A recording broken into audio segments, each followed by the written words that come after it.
સભાની પેટા ચૂંટણી અને જેની મતગણતરી ચાલી રહી છે, પરિણામો પર નજર છે।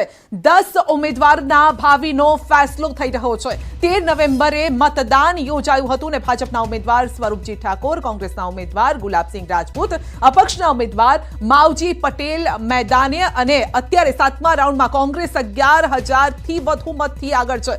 7મા રાઉન્ડમાં ગુલાબસિંહ આગળ ચાલી રહ્યા છે તો વાવમાં કોંગ્રેસ રોકેટ સ્પીડથી આગળ ચાલી રહી છે, પરંતુ એ પણ ન ભૂલવું જોઈએ કે કુલ 23 રાઉન્ડ છે। હજુ આ 7મા રાઉન્ડે પહોંચ્યા છે અને 23 બાકીના જે રાઉન્ડ છે એ હજી બાકી છે। જોવાનું રહેશે, આગે આગે દેખતે हैं होता है क्या, કારણ કે બીજેપી કહી રહી છે કે અમે આશ્વસ્ત છીએ, વરઘોડો તો અમારા ઉમેદવારનો જ નીકળવાનો છે। જે રીતે સ્વરૂપજી સવારે જે કહી ચૂક્યા હતા, જ્યારે પહેલું રિએક્શન તેમણે ન્યૂઝ 18 ગુજરાતીને આપ્યું અને ત્યારે સ્વરૂપજીએ કહ્યું હતું કે બીજેપી કાર્યાલયથી મારો વરઘોડો નીકળશે, એટલે કે જીતનો દાવો તેઓએ કર્યો હતો। જ્યારે ગુલાબસિંહ પણ કહી ચૂક્યા છે કે જીત તો મારી થવાની છે, અમે હેટ્રિક મારવાના છીએ। સવાલ એ છે કે બીજેપી 7 વર્ષનો જે વનવાસ છે તે પૂરો કરી શકશે? દાવો જરૂર બંને પક્ષ તરફથી કરવામાં આવી રહ્યો છે। આપણે ચર્ચા પણ કરીશું। બીજેપી તરફથી ભૂષણભાઈ આપણી સાથે જોડાયા છે, આ સાથે કેતનભાઈ પણ આપણી સાથે છે, કેતનભાઈ ત્રિવેદી અને રાજેશભાઈ જોશી કોંગ્રેસ તરફથી આપણી સાથે જોડાયા છે, સોની આપણી સાથે જોડાયા છે। રાજેશભાઈ, સવાલ અહીંયા એ છે, વાવ પર સૌની નજર છે।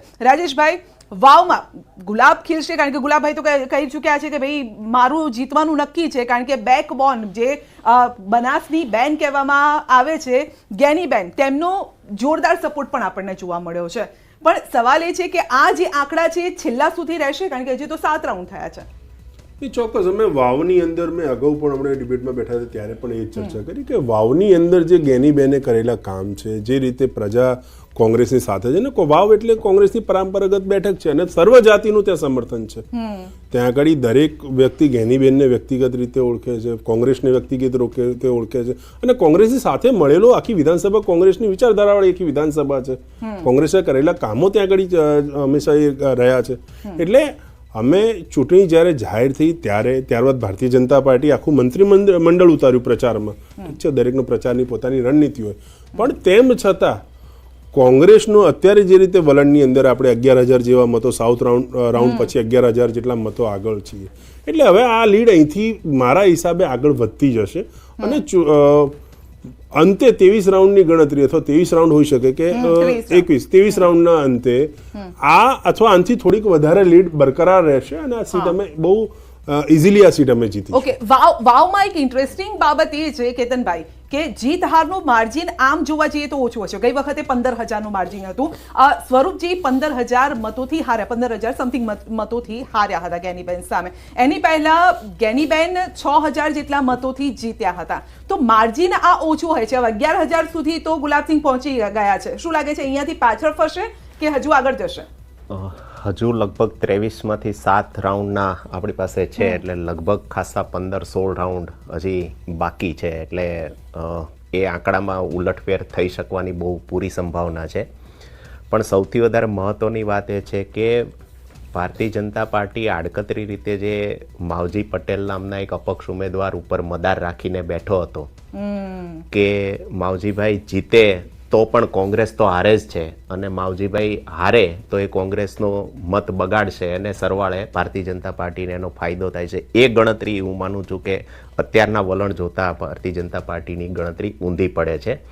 બીજું કે ગેનીબેન માટે વ્યક્તિગત રીતે આ જેને કહેવાય ને કે એક અસ્તિત્વની લડાઈ એટલા માટે હતી કે ગેનીબેનના નામે ચૂંટણી લડાઈ હતી। આખું બનાસકાંઠા લોકસભા ગેનીબેન વ્યક્તિગત તાકાતથી જીત્યા હતા, કોંગ્રેસની નહીં। એ સંજોગોમાં ગેનીબેનનું એક મોરલ ઓબ્લિગેશન હતું કે એણે કોઈ પણ હિસાબે ગુલાબસિંહને જીતાડવા પડે। તમે કેમ્પેનમાં જોજો કે ગેનીબેનનું નિવેદન આવે કે ગુલાબસિંહ કાયમી નથી ને ગેનીબેનને આમ સપોર્ટ નથી ને તેમ સપોર્ટ નથી ને કાયમી નથી આપ્યો અમે, એટલે એ બધા નિવેદન દ્વારા ડિસ્ટ્રેક્ટ કરવાનો પ્રયત્ન કર્યો કે ગેનીબેન અને કોંગ્રેસ વચ્ચે બધું બરાબર નથી, આવું છે, હોઈ શકે તેમ છે। પણ ગેનીબેન માટે ગુલાબસિંહને જીતાડવા એ કોઈ પણ સંજોગોમાં પોતાનું પોલિટિકલ એક્ઝિસ્ટન્સ માટે બહુ જરૂરી હતું અને ગેનીબેને જે રીતે લોકસભામાં એક ફાઇટિંગ સ્પિરિટ બતાવ્યું, વ્યક્તિગત તાકાતથી બનાસની દીકરી તરીકે એમણે જે સ્પિરિટ આપીને લડત આપી, અત્યારે જે આપણને વલણ દેખાય છે એમાં ગેનીબેનને આપણને લોકસભાની ચૂંટણી યાદ અપાવે છે. જે ફાઇટ એમણે લોકસભા બેઠકમાં આપી હતી એ જ ફાઇટ ગેનીબેને ગુલાબસિંહને જીતાડવા માટે વાવ બેઠક ઉપર એટલે આપી તમે હોય. અત્યારથી જીતાડી દો છો કે પછી હજી આપણે રાહ જોવી પડશે? આપણે ઓફકોર્સ રાહ જોઈશું. 15-16 રાઉન્ડ બાકી છે, પણ તમે જુઓ કે ત્રીજા ચોથા રાઉન્ડમાં 1-1.5 ની લીડ માર્જિન સામે અત્યારે 11,000 ના માર્જિને પહોંચ્યા છે અને જે રીતે એનું માર્જિન વધતું જાય છે એ સંજોગોમાં હજીના 4-5 રાઉન્ડમાં જો આ સ્થિતિ જળવાઈ રહે તો હું માનું છું કે 10-11 પછી 10-11માં રાઉન્ડ પછી 50% મતગણતરી થઈ જાય એ પછી લગભગ માર્જિન હંમેશા भूषण भाई ऐसा जलवाई कैसे रहते हो हुए सकता है जो